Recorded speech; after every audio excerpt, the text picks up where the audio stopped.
Mesdames et messieurs, non, désolé, on va pas garder la casquette. La casquette, c'est que quand on soulève les trophées, les amis. Alors peut-être qu'on va la remettre pour la Copa, peut-être pour la Liga, qui sait, pourquoi pas la Ligue des Champions, on a le droit de rêver. Mais là, on va reprendre des matchs avec un petit peu moins d'intensité. On est obligé de remettre le Kangol. 8e de finale de Coupe du Roi contre le Betis Séville à la maison. La vidéo pré-match, ça commence maintenant.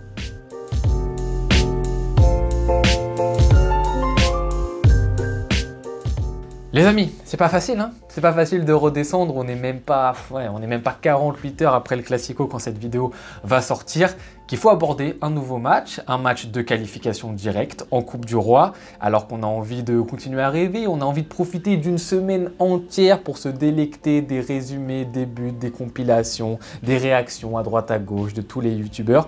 Bah non, on reprend très rapidement la compétition du côté du FC Barcelone contre le Betis Séville. Alors Betis Séville, vous savez d'habitude, je fais une petite analyse, 2, 3, 4, 5 minutes sur l'adversaire du soir. Le Betis, on l'a vraiment abordé il n'y a pas très longtemps sur la chaîne, sur un match de Liga. Donc je ne vais pas trop me répéter sur cette équipe que vous commencez quand même un tout petit peu à connaître. Vous savez, a des forces offensives qui peuvent être dangereuses pour le FC Barcelone. Que ce soit du Ezabde qu'on connaît très bien du FC Barcelone, que ce soit du Avila sur l'autre côté qui vraiment dans l'intensité est un joueur qui est à la limite de la violence, que ce soit Lo Celso qui est tout l'opposé en tant que numéro 10, qui est plutôt vraiment un joueur registra, magnifique, joueur soyeux qui donne des bons ballons, ou que ce soit Victor Roque qu'on connaît également très bien maintenant du côté du FC Barcelone. C'est une équipe qui possiblement offensivement peut te mettre en difficulté et qui sur le terrain est en capacité de te mettre de l'intensité, du contact, du duel, mais également d'apporter beaucoup de technique.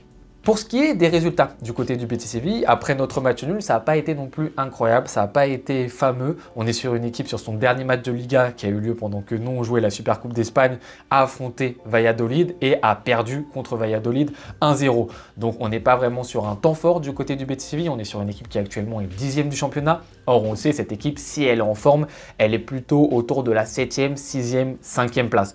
Donc c'est un moment où il faut l'attaquer et c'est pas un moment où le Betis Séville est une équipe outsider de cette Liga. Donc n'en faisons pas non plus une montagne de cette équipe.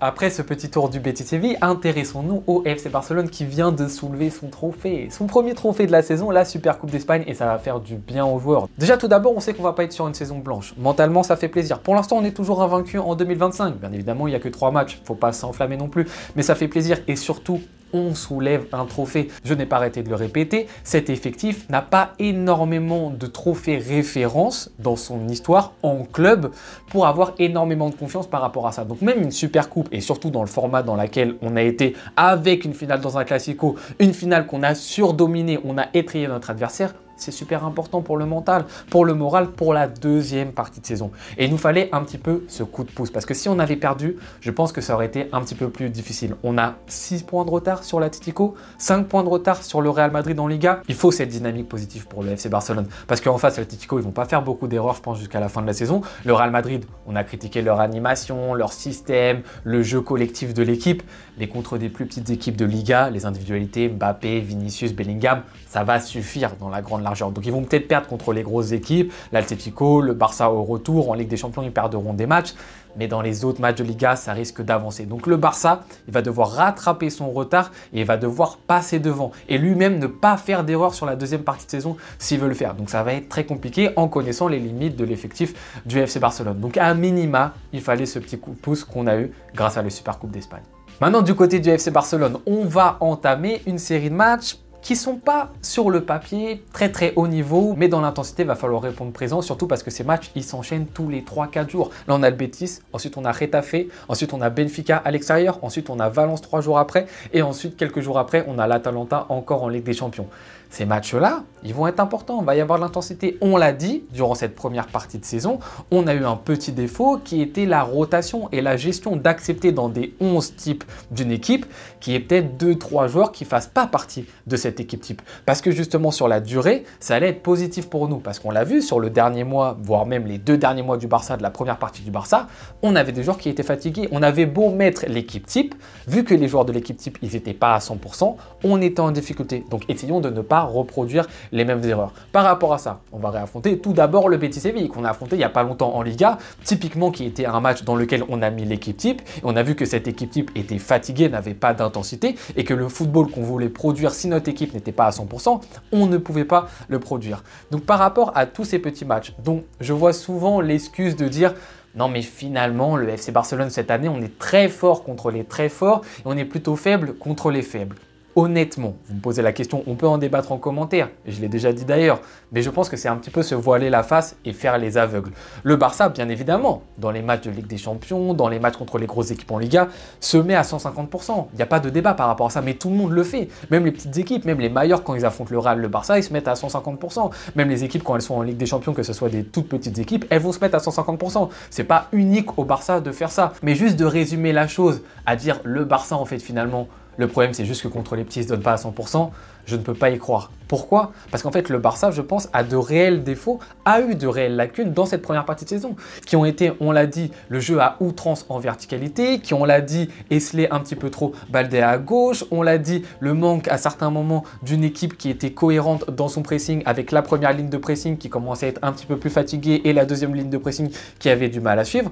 On les a vus, les problèmes. Et ces problèmes, ils viennent essentiellement d'un effectif qui est un petit peu limité. Et ça ne vient pas du tout de Flick, c'est qu'au bout d'un moment, il n'a pas les armes et que les remplaçants, ils ne sont pas réellement du niveau du FC Barcelone.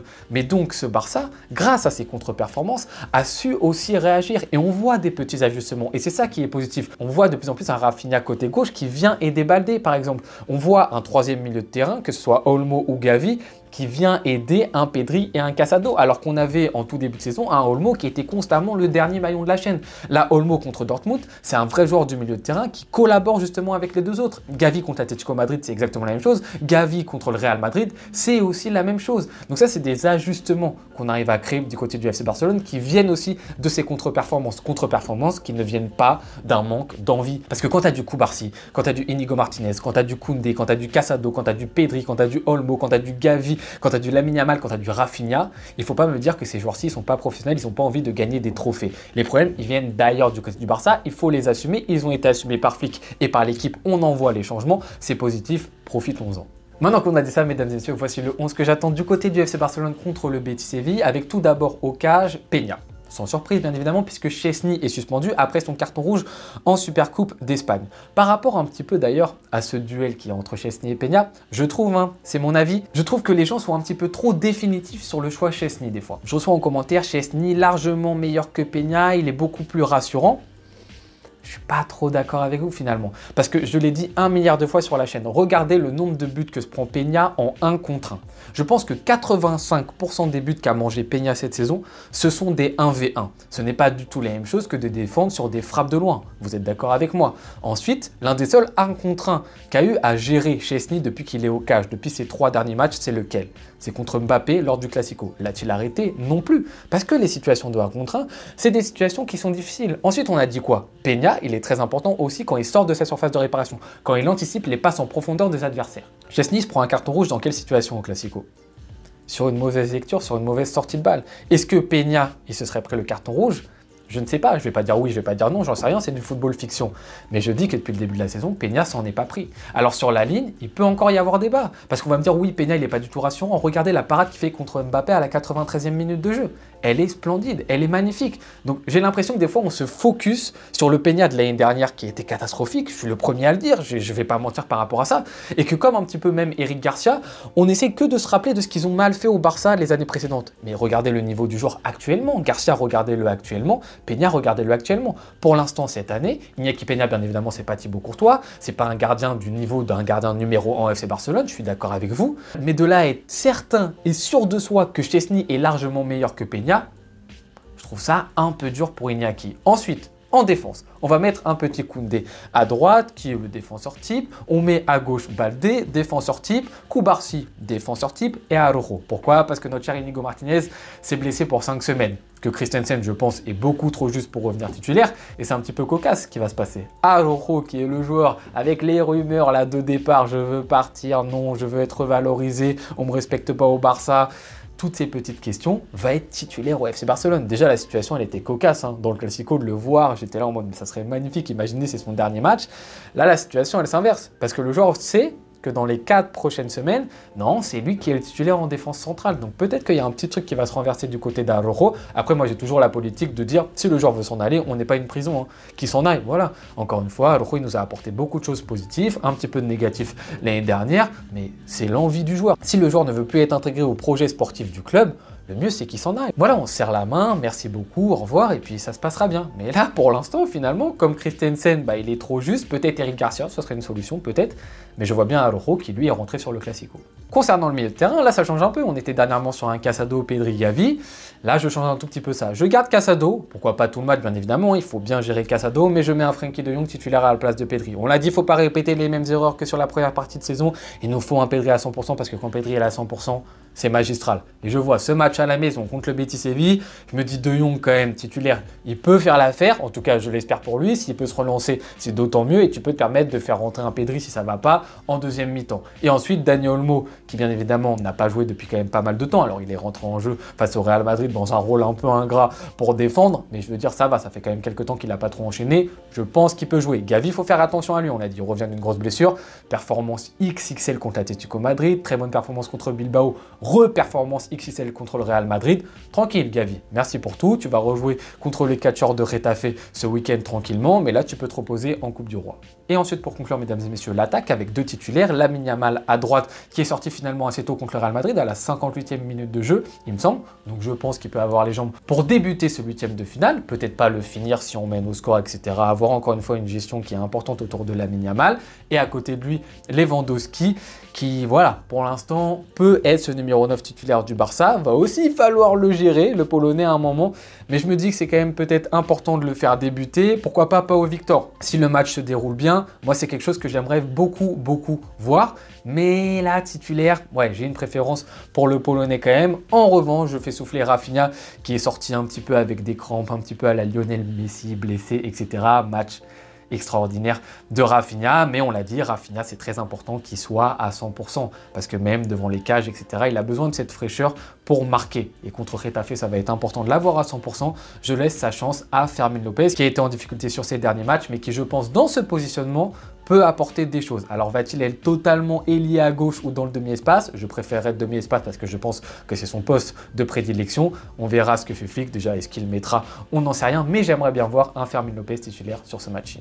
Donc vous le voyez, mesdames et messieurs, on met un petit peu un remplacement par ligne, Araujo, Frenkie de Jong et en attaque Fermin Lopez, ça fait 3 remplacements. Comme je l'ai dit, c'est ce qu'il faudra, je pense, faire sur cette deuxième partie de saison. Accepter que sur certains matchs, il y ait de la rotation, qu'il y ait 2-3 remplaçants qui soient dans cette équipe type. Et comme ça, on va pouvoir avancer, on va pouvoir faire souffler des joueurs et ne pas avoir les mêmes problèmes qu'on a eu en fin de première partie dernière contre le Betis Séville.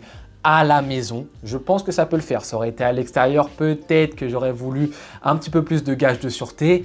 Là, je pense que ça va aller. Ils ont joué un match récemment le week-end dernier contre Valladolid. Ils ont perdu. C'est pas le plus grand Betis Séville de l'histoire. Il faut se remobiliser du côté du Barça parce qu'on a vécu une grosse victoire qui a été marquante. On a dû faire la fête. Il faut vite retourner aux choses sérieuses, au rectangle vert, au football. Mais je pense qu'avec le 11 que je propose, ça peut le faire. Et on espère qu'on continuera cette dynamique positive, qu'on continuera à être invaincu en 2025 pour ensuite aborder le retour de la Liga contre Retafe, le plein de confiance et affronter les catcheurs ce week-end. Mesdames et messieurs, merci beaucoup d'avoir suivi cette vidéo pré-match. N'hésitez pas à me dire ce que vous pensez, quel 11 vous voulez contre le Betis Séville. Je vous laisse me dire tout ça en commentaire, je me ferai un plaisir de vous répondre comme d'habitude. Je vous souhaite très bonne journée ou bonne soirée en fonction de quand est-ce que vous regardez cette vidéo. À tout bientôt.